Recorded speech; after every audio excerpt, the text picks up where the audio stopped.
श्री शिवाय दोस्तों, माचिस की डिब्बी में यह चीज रख देना, शत्रु खत्म, उसका जादू भी खत्म और गरीबी भी आपके जीवन से खत्म।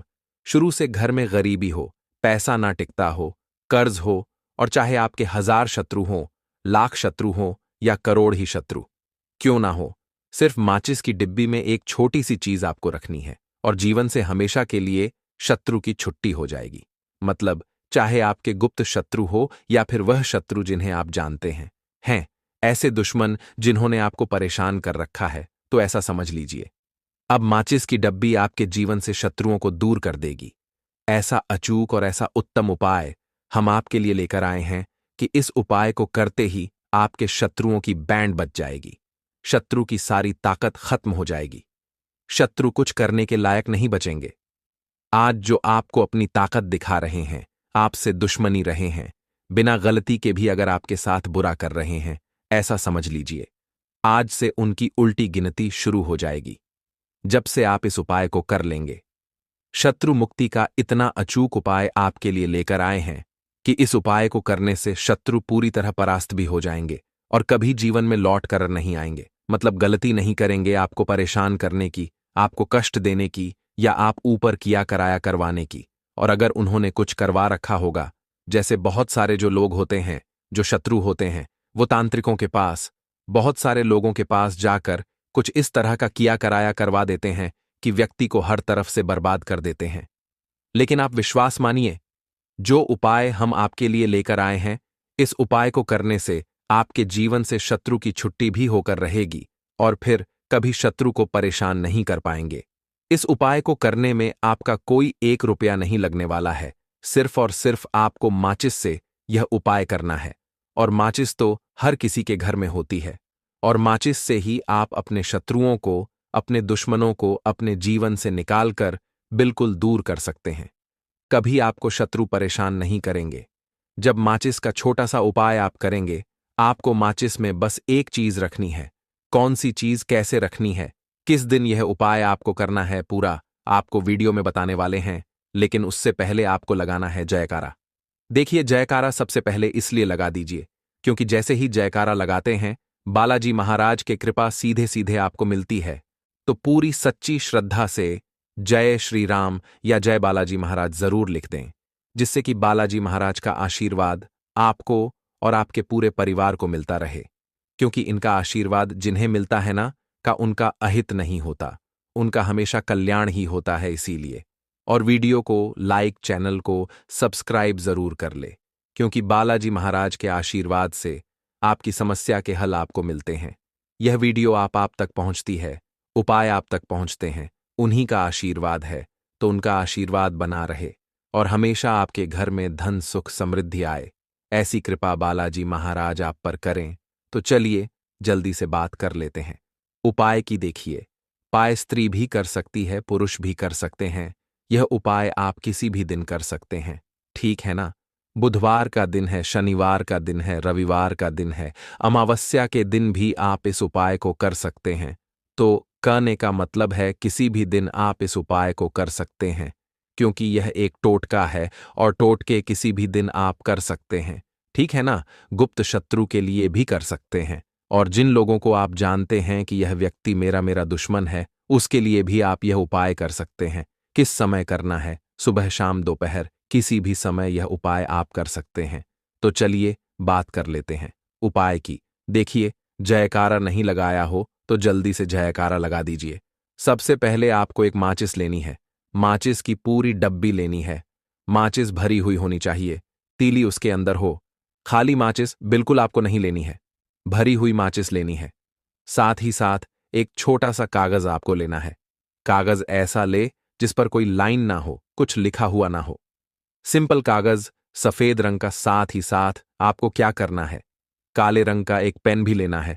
तो काले रंग का मार्कर होता है, वो भी आप ले सकते हैं, कोई भी पेन ले लीजिए, रंग काला होना चाहिए।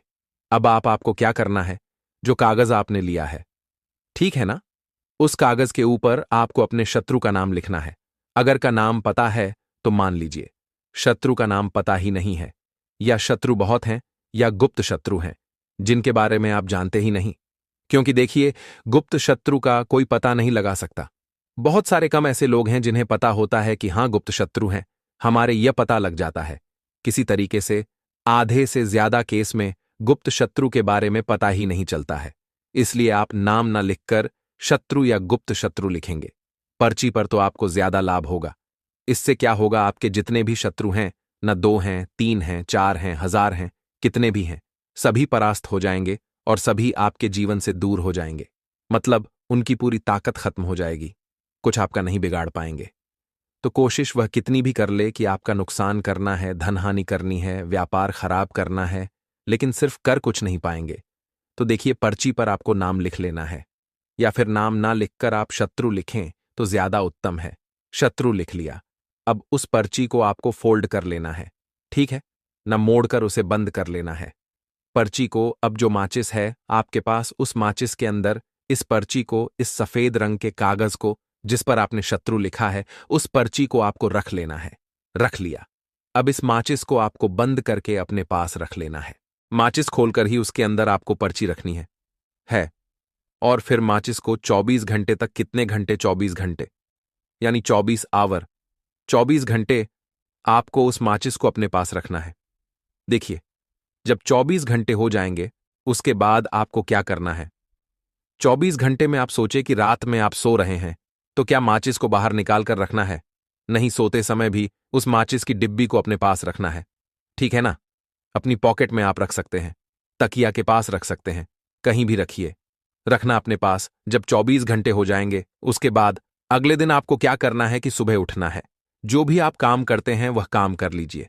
उसके बाद जब भी आपको समय मिले, उस समय आपको क्या करना है, कहीं एकांत स्थान पर जाना है, ठीक है ना।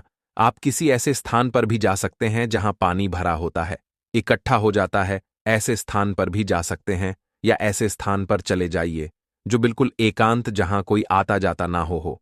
एकांत व्यक्ति आए तो कोई बात नहीं, ज्यादा लोग ना आते जाते हो, ऐसे स्थान पर आपको जाना है। और वहां जाकर फिर से आपको अपने शत्रुओं के बारे में सोचना है। ऐसा सोचना है कि मेरे जितने भी शत्रु हैं, अब वह परास्त हो रहे हैं, मेरे जीवन से दूर हो रहे हैं, और चाहकर भी अब वह मेरा कुछ नहीं बिगाड़ सकते। ऐसा सोचना है, और मन ही मन आपको प्रार्थना करनी है राहु से कि मेरे जो शत्रु हैं, मेरे जो दुश्मन हैं, उन्हें मेरे जीवन से आप दूर कर दीजिए, ठीक है ना। यह माचिस का उपाय राहु से जुड़ा हुआ है। अब आपको क्या करना है, उस पूरी माचिस की डिब्बी को वहां एकांत में फेंक कर आ जाना है। तो माचिस की डिब्बी को जब फेंकें, पर्ची के साथ ही आपको फेंकना है। ऐसा नहीं है कि आप सोचे माचिस के अंदर से पर्ची निकालकर आपको उस डिब्बी को फेंकना है। पूरी की पूरी डिब्बी ऐसे ही फेंक कर आ जाना है, तीली के साथ, पर्ची के साथ, पूरी माचिस, और फिर पलटक। आपको नहीं देखना है, सीधे अपने घर पर आइए, हाथ पैर धो। बाकी आपको कुछ भी करने की जरूरत नहीं है। कितनी यह उपाय करना है, सिर्फ एक बार करना है, ज्यादा बार यह उपाय नहीं करना है। सिर्फ एक बार तो किसी भी दिन आप यह उपाय करिए।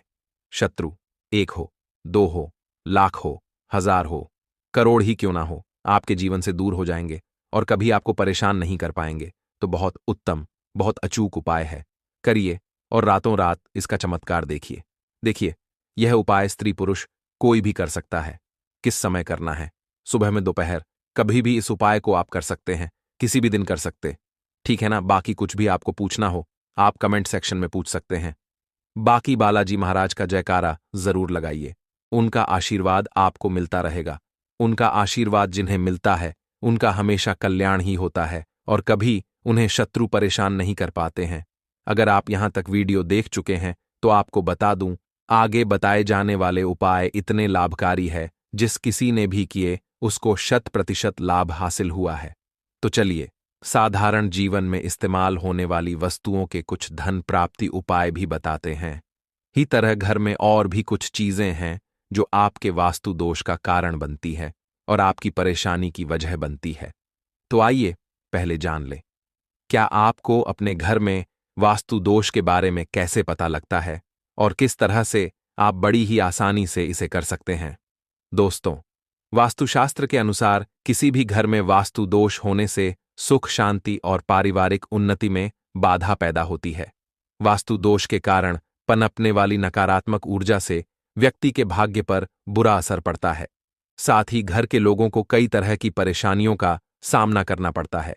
दोस्तों, शास्त्रों के अनुसार अगर हम यह छोटे मोटे उपाय कर लें तो अपने घर नेगेटिव एनर्जी से छुटकारा पा सकते हैं।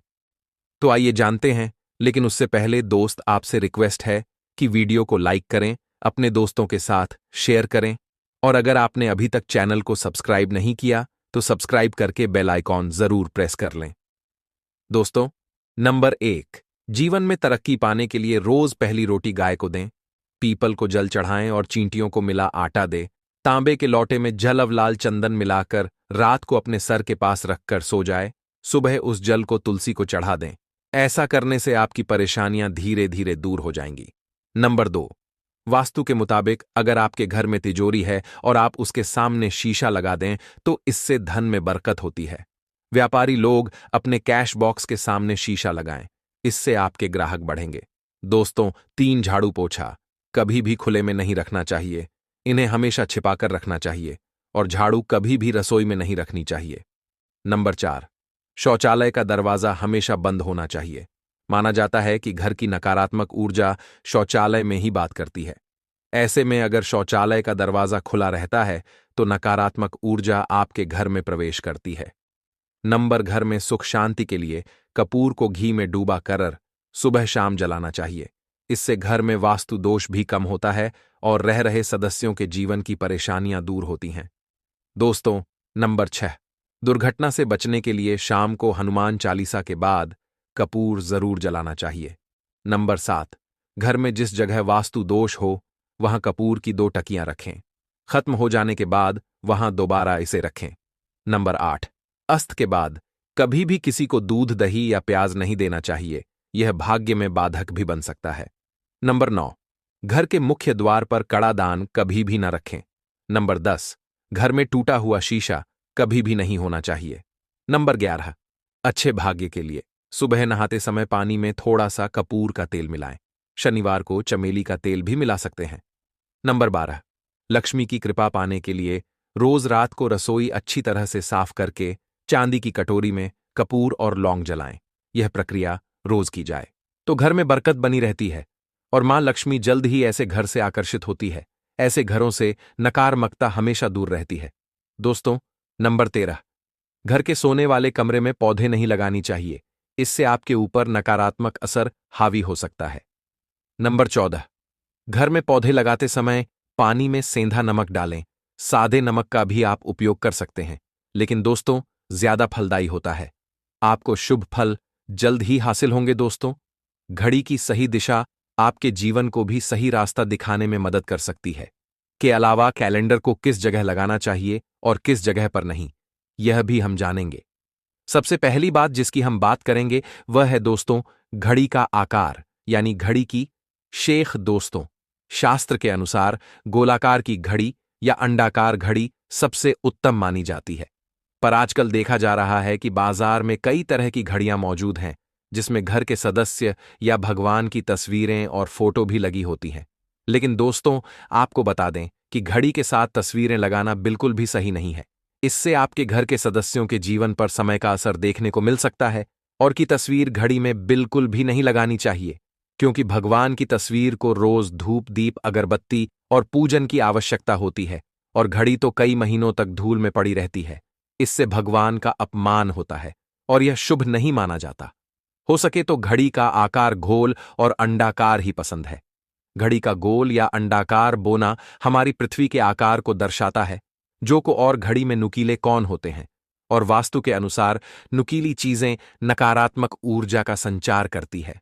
दोस्तों, अगली बार जिसका आपको ख्याल रखना है वह यह है कि घड़ी को स्वच्छ रखें, साफ सफाई का ध्यान रखें, धूल ना जमा होने दें और कहीं से भी घड़ी टूटी फूटी नहीं होनी चाहिए।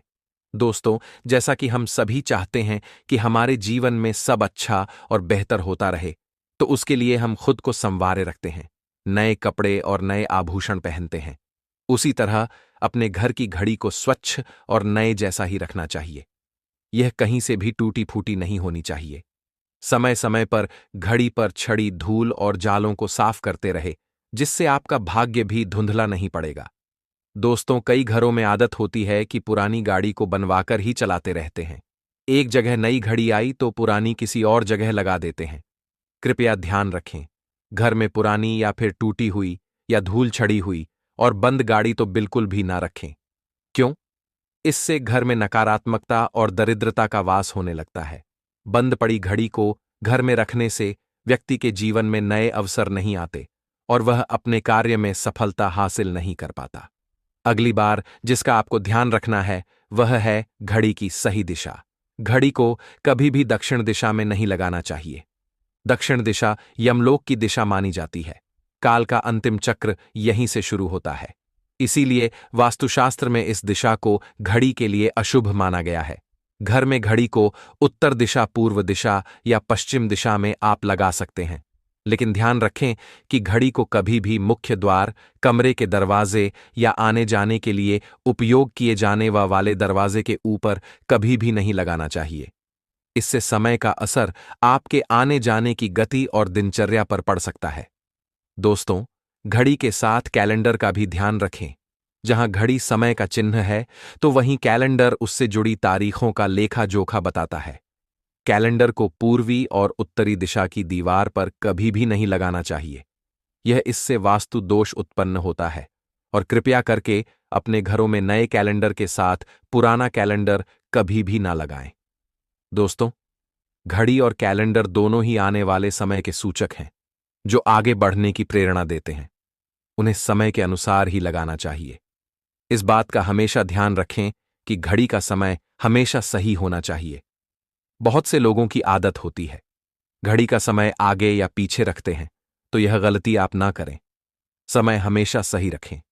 इससे आपको कभी भी समय का कालचक्र और दुष्ट परिणाम हासिल नहीं होता। ये छोटा सा आप जरूर करके देखिए। दोस्तों, छोटी छोटी बातें हैं जिनका आपको ध्यान रखना है। दोस्तों, रखी हुई घड़ी और पुराना कैलेंडर आपके भाग्य को भी रुकावट से भर देता है। इसीलिए वक्त के साथ आगे बढ़ते रहने के लिए घड़ी और कैलेंडर को बदलते रहिए और कैलेंडर को कभी भी अपने सोने के कमरे में ना लगाएं, ना ही इसे कभी मुख्य द्वार पर टांगे। यह शुभ नहीं माना जाता। पुरानी घड़ी को दान में देना शुभ माना जाता। इससे आपके जीवन से बुरा समय निकल जाता है। इसीलिए अगर आपके घर में कोई पुरानी घड़ी है जो टूटी फूटी ना हो और खराब ना हो, तो वह आप किसी जरूरतमंद को दान में जरूर दे। दोस्तों, हमारे हिंदू संस्कृति में प्रत्येक घर में प्रतिदिन पूजा पाठ करने की परंपरा है और इसके लिए सभी अपने घरों में अपने आराध्य का छोटा सा ही क्यों ना हो, परंतु एक मंदिर अवश्य ही बनाते हैं। नियमित पूजा पाठ करने से न सिर्फ मानसिक शांति मिलती है, बल्कि पूरे घर में सकारात्मक ऊर्जा भी व्याप्त हो जाती है। परंतु यह बात भी सच है कि पूजा पाठ करने के कुछ नियम भी होते हैं, जिन्हें यदि हम कर देते हैं तो हमें हमारी पूजा का पूरी तरह से फल हासिल नहीं होता। पूजा करने के नियम प्राचीन काल से ही चले आ रहे हैं, जो कि एक ठोस धरातल पर आध्यात्मिक और वैज्ञानिक दोनों ही दृष्टिकोण से ध्यान में रखकर बनाए गए हैं। इसलिए हमें इन नियमों को बल भी अनदेखा नहीं करना चाहिए। ऐसा ही एक महत्वपूर्ण नियम है नाद, यानी कि पूजा करते समय हम जब घंटी बजाते हैं, उसे बजाने के लिए शास्त्रों कुछ नियम निर्धारित किए गए हैं। शास्त्रों में देवताओं के सामने घंटी बजाने का बहुत अधिक महत्व बताया गया है, जिसे हम इस कृष्ण श्लोक के द्वारा समझ सकते हैं। आगम अर्थ मथुदेवा नाम गमन अर्थम तु राक्षस साम घंटारावम करुमिया दो देवता आह्वान चरण। इसका अर्थ है कि घंटी बजाने से देवताओं का आगमन और राक्षसों का गुमान होता है, और जो घंटियां राक्षसों से हमारी रक्षा करती हैं उसे हमारा नमन है। तो चलिए दोस्तों, जान लेते हैं कि पूजा करते समय जब हम घंटी बजाते हैं तो उसके पीछे क्या कारण है, घंटी को बजाने के क्या नियम है, और पूजा के वक्त घंटी बजाते समय होने वाली गलतियां कौन सी है जो हमें भूलकर भी नहीं करनी चाहिए। दोस्तों, क्या आपने कभी अपने घर के मंदिर में रखी हुई घंटी को ध्यान से देखा है? अगर आप ध्यान से देखेंगे तो आपको घंटी के ऊपरी हिस्से पर, यानी जहां से हम इसे पकड़ते हैं, उस पर गरुड़ बना हुआ देता है। अंततः घर पर जो हम घंटी इस्तेमाल करते हैं उसे गरुड़ घंटी कहा जाता है। पूजा करते समय गरुड़ घंटी का उपयोग भगवान को आमंत्रित करने, अर्थात भगवान का आवाहन करने के लिए किया जाता है, जिससे एक सुंदर ध्वनि से भगवान का आवाहन करने का आभास होता है। जब हम विधि विधान से पूजा करते हैं तो उसमें घंटी का उपयोग अवश्य रूप से करते हैं। पूजा संपन्न होने पर आरती करते विशेष रूप से नाद होना चाहिए, नहीं तो हमारी पूजा आदि अधूरी मानी जाती है, परंतु हम में से अधिकांश लोग इसे मात्र एक सामान्य प्रक्रिया मानते हैं और पूजा करते समय घंटी बजाना भूल जाते हैं। तो आइए जानते हैं उन नियमों के बारे में।